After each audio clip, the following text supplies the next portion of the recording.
All, welcome in my channel.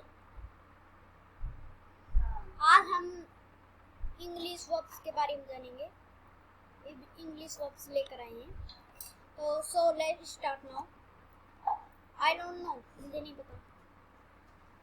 They are my friends, वे मेरे दोस्त हैं।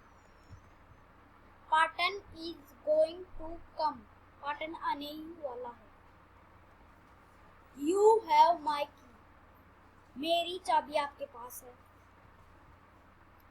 I have a red car, मेरे पास एक लाल कार है। My name is नितेश स्वामी, मेरा नाम नितेश स्वामी है। आपको मेरी वीडियो पसंद आई तो इसे लाइक एंड सब्सक्राइब कर दीजिए। Thank you.